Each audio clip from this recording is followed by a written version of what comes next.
Les taxis toulousains mobilisés pour la manifestation nationale de demain. Le gouvernement décidera bientôt d'un lâcher d'ours ou pas dans le Béarn. Pro et anti-ours s'affrontent une nouvelle fois. Les journées nature invitent les Midi-Pyrénéens à la découverte de leur patrimoine naturel. Ils seront près de 600 demain matin à bloquer les principaux accès du périphérique. Les taxis qui ne s'étaient pas mobilisés depuis 2008 ont de multiples revendications, comme la hausse des carburants ou encore le développement des véhicules de tourisme avec chauffeur, un métier qui ne nécessite pas de licence. À Toulouse, on compterait une douzaine d'entreprises. Les principaux sont actuellement sur l'aérogare. Et donc voilà, nous sommes en attente, nos amis taxis aéroports sont effectivement en attente de clientèle sur l'aéroport, or qu'eux les captent en amont. Autre raison de la grogne des taxis, le coût exorbitant d'équipements type lumineux ou imprimante, obligatoire avant le 30 décembre 2011. C'est du racket.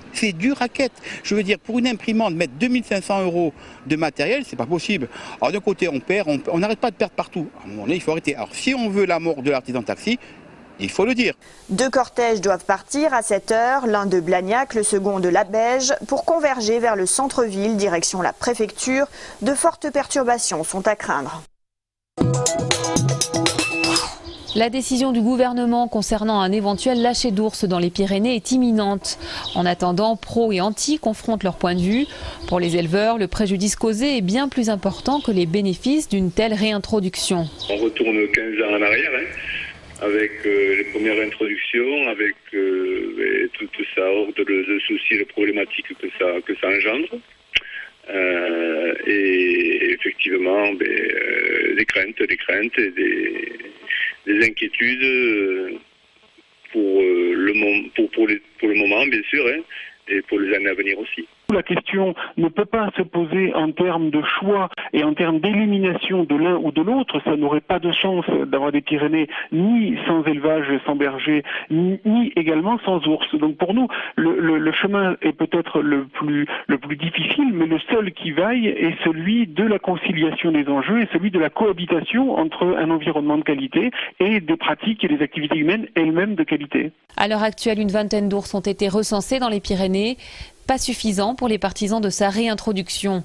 C'est un comité interministériel qui devrait rendre sa décision cette semaine concernant l'éventuel lâcher d'une ours dans les Pyrénées-Atlantiques.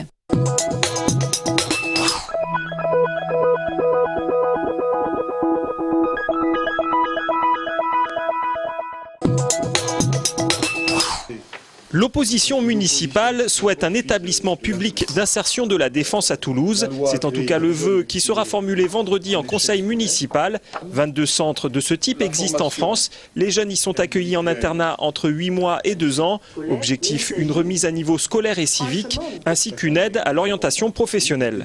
Il s'agit de tendre la main à des jeunes qui sont en grande difficulté, qui ont entre 18 et 25 ans, qui n'ont pas d'emploi, qui n'ont pas de qualification. Il s'agit de leur donner une deuxième chance.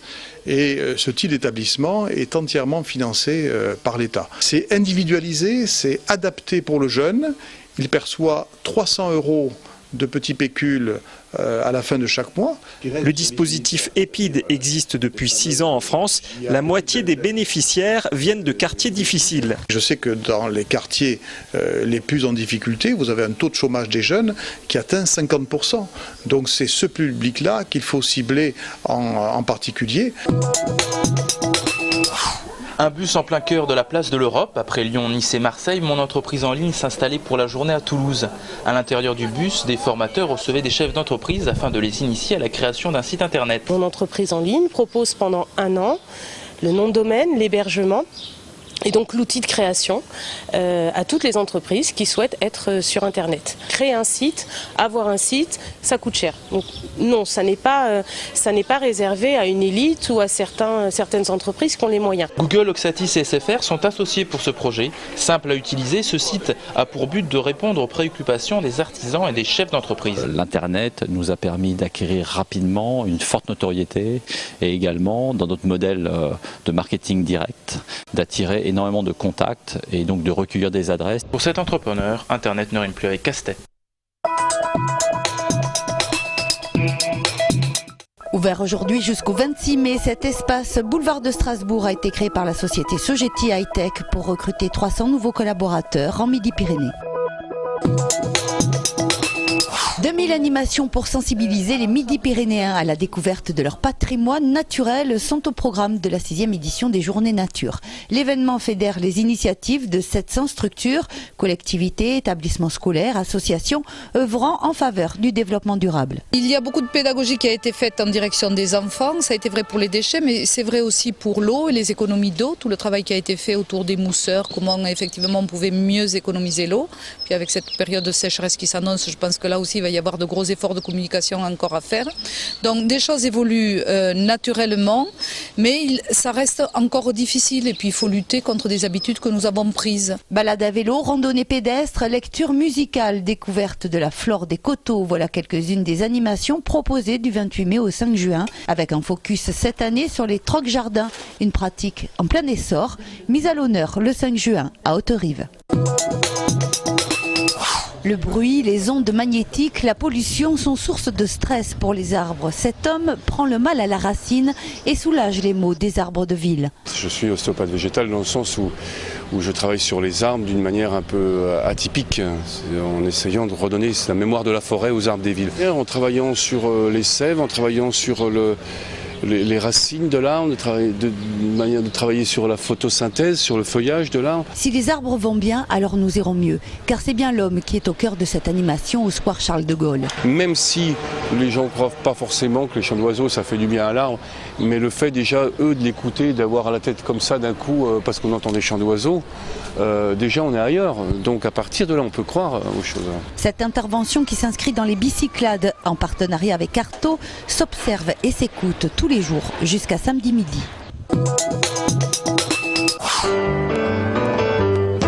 Dignité, c'est le nom de l'exposition photo portée par Amnesty International. Son but, dénoncer et interpeller autour de la thématique des droits humains, de leurs violations et de la pauvreté qui s'en trouve ainsi alimentée. 5 photographes rendent compte de vie dans 5 pays où la dignité est souvent menacée mais toujours visible dans les regards. Du Mexique à l'Égypte, de l'Inde à la Macédoine. Dignité, ce sont 105 photos à découvrir au Jacobin jusqu'au 29 mai.